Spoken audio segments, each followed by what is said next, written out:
Bienvenue pour cette nouvelle leçon de géographie CM1 CM2, la leçon du jour, un monde de réseaux, allons-y.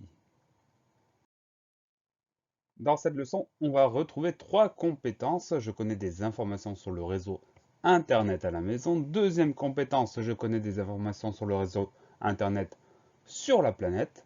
Et enfin, je sais quelles infrastructures sont nécessaires au fonctionnement d'Internet. Voyons tout ça dans le détail. Première partie, le réseau de la maison. Pour se connecter à Internet à la maison, il faut connecter une box sur la prise téléphonique murale et prendre un abonnement chez un FAI, qui est un fournisseur d'accès à Internet. Donc, pour avoir Internet à la maison, on est obligé de souscrire un abonnement chez un fournisseur. Et une fois qu'on a souscrit l'abonnement, on branche une box, c'est-à-dire un modem, sur la prise téléphonique murale. La box, une fois branchée à Internet, permet de se connecter par câble ou en Wi-Fi. Donc c'est la box qui permet d'avoir Internet sur les appareils de la maison, soit directement par câble, un câble Ethernet, soit en Wi-Fi, c'est-à-dire sans fil. On peut également se connecter à Internet grâce au réseau de téléphonie mobile qui devient de plus en plus performant. Voici un schéma qui rappelle comment se connecter. Donc Internet, c'est un réseau mondial. Et à la maison, ce réseau, on le reçoit sur une box qu'on va connecter à une prise murale, prise qui est reliée à l'extérieur au réseau Internet mondial. Et depuis cette box, on va pouvoir brancher tout un tas d'appareils, le téléphone depuis Internet, quelques appareils en Wi-Fi, un smartphone, une tablette, un ordinateur portable. On peut brancher un appareil par câble, l'ordinateur fixe par exemple. Et enfin, souvent, le téléviseur est relié à la box par un câble également, ce qui permet de recevoir les chaînes de la télévision.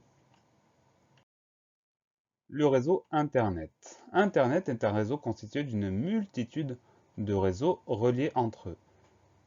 Des petits comme celui de la maison ou des plus grands comme celui d'une entreprise. Donc en fait Internet c'est simplement tous les ordinateurs du monde qui sont reliés ensemble et ça forme un réseau. Tous les appareils de la maison sont reliés ensemble et branchés sur la box d'Internet, on appelle ça un réseau et à d'autres échelles on trouve également des réseaux beaucoup plus grands.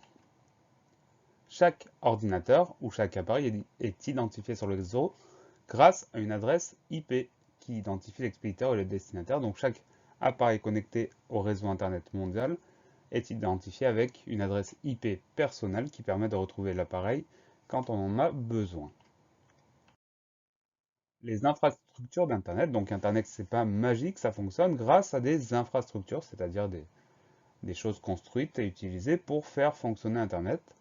Pour connecter les ordinateurs du monde entier, Internet a besoin de différents équipements, il n'y a rien de magique. Les antennes relais. Pour diffuser le réseau sur les téléphones mobiles, on utilise des antennes relais qui envoient des ondes. En France, il y en a actuellement près de 150 000. Donc une antenne relais, c'est cette chose-là qu'on trouve un petit peu de partout, que ce soit en ville, à la campagne, à la montagne. On va trouver tout un tas d'antennes relais et ces antennes servent à diffuser le réseau par des ondes sur les téléphones mobiles, sur les téléphones portables. Donc sans antenne relais, pas d'internet mobile. Ensuite, on va trouver des centres de données. Les centres de données sont de plus en plus nombreux en France. Ils abritent des milliers de serveurs qui stockent les données des entreprises ainsi que celles des particuliers. Quand on a une boîte mail, par exemple, tous les mails qu'on envoie et qu'on reçoit, ils sont stockés sur des serveurs, c'est-à-dire sur de gros ordinateurs qui existent vraiment quelque part. Donc, toutes les données qui sont stockées par magie sur Internet, en fait, elles ne sont pas stockées par magie sur Internet, elles sont stockées dans des centres de données, c'est-à-dire dans de gros ordinateurs disséminés un peu partout dans le monde et notamment en France. Et enfin, on trouve des câbles sous-marins. Les câbles sous-marins permettent de connecter tous les réseaux à l'échelle mondiale. Donc ces câbles traversent les mers et les océans pour pouvoir relier les différents continents entre eux. Donc encore une fois, il n'y a rien de magique. Pour que l'Europe et l'Amérique, par exemple, puissent être reliées sur le même réseau Internet, il faut qu'il y ait des câbles qui traversent l'océan pour relier ensemble tous les ordinateurs des différents continents.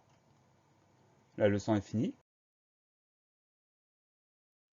Pensez à réviser, pensez à vous entraîner et à bientôt sur la classe plus.